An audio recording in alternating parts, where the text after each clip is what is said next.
Om Swastiastu. Assalamualaikum warahmatullahi wabarakatuh. Salam sejahtera bagi kita semua. Shalom Nama Budaya. Baik, yang terhormat Ibu dosen Ida Ayu Utari Dewi, STMSI, selaku dosen mata kuliah Teknologi and Society. Sebelumnya, perkenalkan saya Niputa Suci Mairayani dengan NIM 23030020087. Pada kesempatan hari ini, saya akan mempresentasikan terkait dengan program literasi digital, yaitu pelatihan e-commerce dan pemasaran digital untuk UMKM yang ada di Desa Seronggo. Literasi digital desa menjadi salah satu topik yang semakin penting di era digital saat ini. Dalam sebuah desa, literasi digital memiliki peran yang sangat penting untuk mengembangkan kualitas sumber daya manusia. Lalu, apa sih itu literasi digital?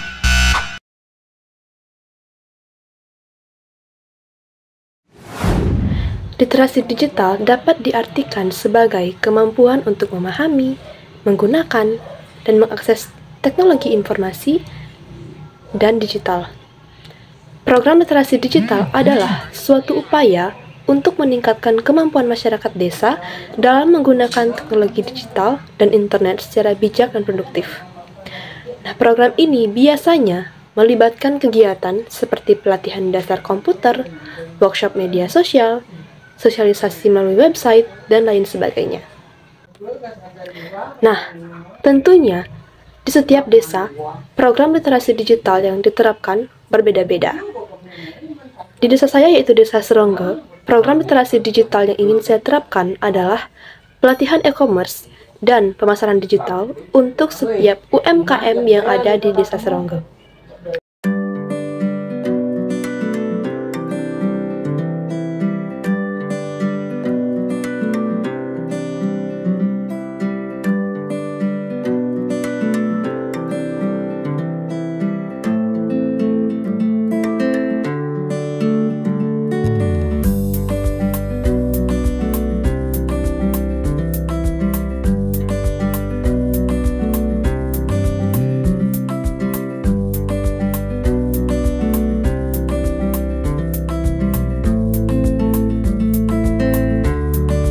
Sebelum kita membahas lebih lanjut tentang program literasi digital, ada baiknya kita bersama-sama mengetahui terlebih dahulu apa sih itu UMKM.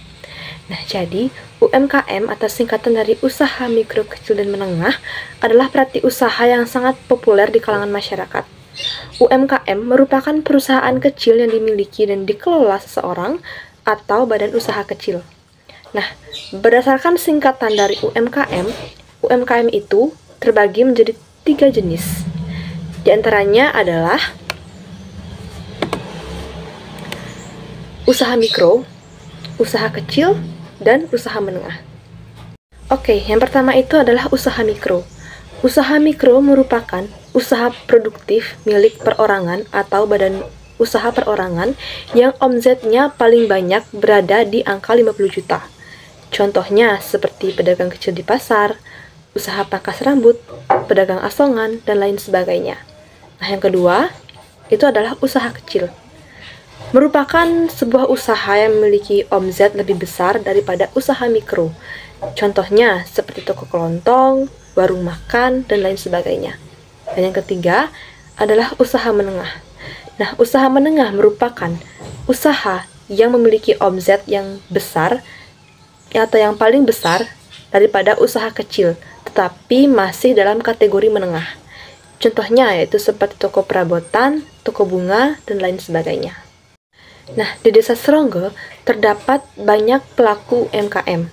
Nah, untuk mendukung kemajuan UMKM, saya ingin membuat suatu program literasi digital berupa pelatihan e-commerce dan pemasaran digital untuk setiap UMKM yang ada di Desa Seronggo. Nah, dalam program pelatihan e-commerce dan pemasaran digital untuk setiap UMKM di Desa Seronggo, terdapat beberapa materi yang dijabarkan, yakni pengenalan e-commerce, tips memilih platform e-commerce, strategi pemasaran digital, dan pengelolaan keuangan digital atau online. Oke, pertama itu adalah pengenalan e-commerce. E-commerce merupakan sebuah platform jual beli yang dilakukan secara online menggunakan internet. Artinya, setiap orang dapat memasarkan produk atau barang yang dijual melalui platform e-commerce ini. Nah, di Indonesia kita mengenal berbagai platform e-commerce. Beberapa di antaranya adalah Tokopedia, Shopee, Lazada, dan lain sebagainya. Platform e-commerce ini sangat bermanfaat untuk menunjang UMKM yang ada di Desa Seronggo. Nah, untuk mendukung kemajuan UMKM, hal yang perlu dilakukan adalah memilih platform e-commerce yang mampu untuk meningkatkan UMKM yang ada. Nah, di sini saya mempunyai beberapa tips untuk memilih platform e-commerce. Yang pertama, jumlah pengguna. Pilih platform e-commerce yang mempunyai loyalitas pengguna yang tinggi.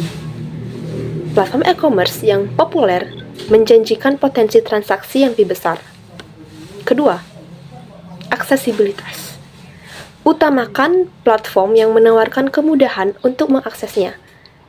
Tidak cuma bisa diakses dengan perangkat desktop, melainkan juga memungkinkan pelaku UMKM untuk menggunakannya dengan nyaman lewat perangkat mobile. Yang ketiga, tingkat keamanan. Selanjutnya, perlu memperhatikan aspek terkait keamanan data saat memilih platform e-commerce. Tingkat keamanan data memiliki peran yang penting dalam mendorong tingkat kepercayaan pelanggan. 4. Biaya. Selanjutnya, perlu memperhatikan faktor yang berkaitan dengan biaya. Platform e-commerce populer seperti Shopee dan Tokopedia memang memungkinkan pelaku UMKM untuk menggunakan layanan mereka secara gratis. Tetapi, terdapat biaya tertentu yang perlu dibayar kepada pihak penyedia layanan, seperti biaya administrasi, biaya pelayanan, serta biaya lain terkait fitur-fitur tertentu. Yang kelima, dukungan sistem pembayaran. Usahakan untuk memilih platform yang mampu menghadirkan berbagai cara pembayaran. Dengan begitu, pelanggan bisa menentukan sistem pembayaran yang sesuai. Yang keenam, atau yang terakhir, yaitu layanan support. Pastikan bahwa penyedia layanan e-commerce mempunyai layanan support yang bisa membantu pelaku UMKM maupun para konsumen ketika memiliki berbagai permasalahan. Platform e-commerce yang bagus akan menyediakan pusat informasi dengan format mirip FAQ yang bisa diakses dengan mudah. Oke, selain tips memilih platform e-commerce untuk meningkatkan kemajuan UMKM, perlu diperkenalkan strategi pemasaran digital yang tepat dan efektif. Nah, berikut beberapa strategi pemasaran digital untuk meningkatkan kemajuan UMKM. Pertama, miliki situs web yang profesional dan informatif seperti desain yang menarik, navigasi sederhana, dan konten yang relevan. Yang kedua, menggunakan media sosial seperti Instagram dan TikTok untuk berinteraksi secara real-time dengan pelanggan. Yang ketiga, menggunakan platform e-commerce seperti GrabFood, ShopeeFood, dan GoFood untuk mempromosikan produk dan meningkatkan penjualan. Yang keempat, menggunakan digital marketing. Yang kelima, menggunakan pembayaran digital secara online untuk memudahkan konsumen dalam melakukan pembelian. Oke, nah, di samping kita belajar terkait e-commerce dan strategi pemasaran digital, seorang pelaku UMKM perlu mengenal pengelolaan keuangan online. Nah, dalam sebuah usaha, perlu dilakukannya pencatatan laporan agar keuangan stabil, meminimalisir risiko akurasi dan ketepatan, serta meningkatkan efisiensi operasional. Nah, dalam program ini, pengelolaan keuangan dapat dilakukan dengan penggunaan aplikasi keuangan digital yaitu Buku Warung. Buku Warung merupakan salah satu pencatatan keuangan yang sengaja dibuat untuk membantu UMKM membuat pembukuan secara digital. Nah, Buku Warung memberikan kelebihan seperti memungkinkan pelaku UMKM untuk mengelola transaksi dan utang piutang secara simpel melalui web buku warung. 2. Buku warung menggunakan sistem real-time sehingga pengguna tidak perlu khawatir akan adanya data yang tidak sinkron. Yang ketiga, tersedia beragam fitur seperti tagih dan bayar, QRIS, pembukaan, solusi modal usaha, dan lain-lain. Keempat, buku warung memiliki sistem serta database yang saling terhubung, sehingga dapat menghasilkan laporan yang akurat dan detail dalam waktu singkat. Nah, ini dia beberapa fitur-fitur yang tersedia di aplikasi buku warung. Di antaranya ada fitur tagih dan bayar, QRIS, dan juga ada fitur untuk melihat laporan utang.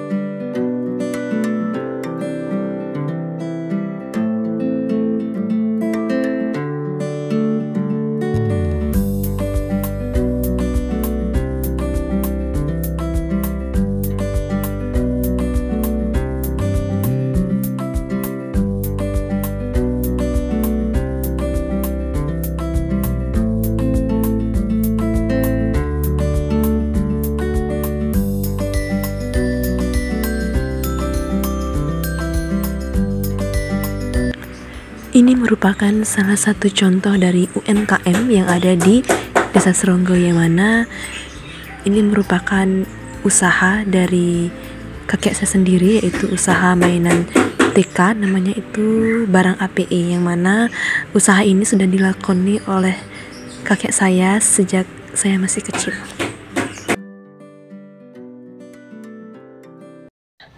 Program pelatihan e-commerce dan pemasaran digital ini menargetkan pada masyarakat umum dan pelaku UMKM tentunya. Pelatihan ini dilakukan sekitar setiap 2 bulan dengan 4 jam per sesi.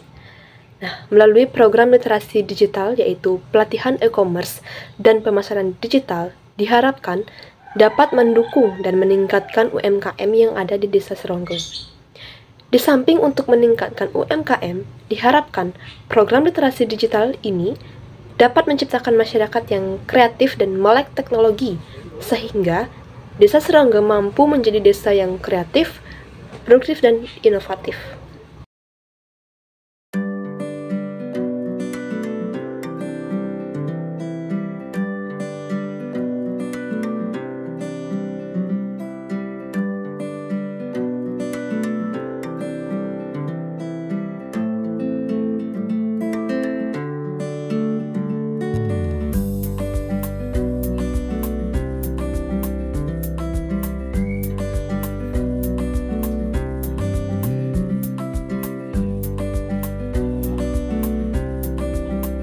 Oke, baik. Sekian presentasi yang dapat saya sampaikan. Semoga bermanfaat, dan apabila ada salah kata atau ucapan yang kurang berkenan di hati, saya mohon maaf, dan akhir kata saya ucapkan terima kasih. Om Santi Santi Santi. Bye.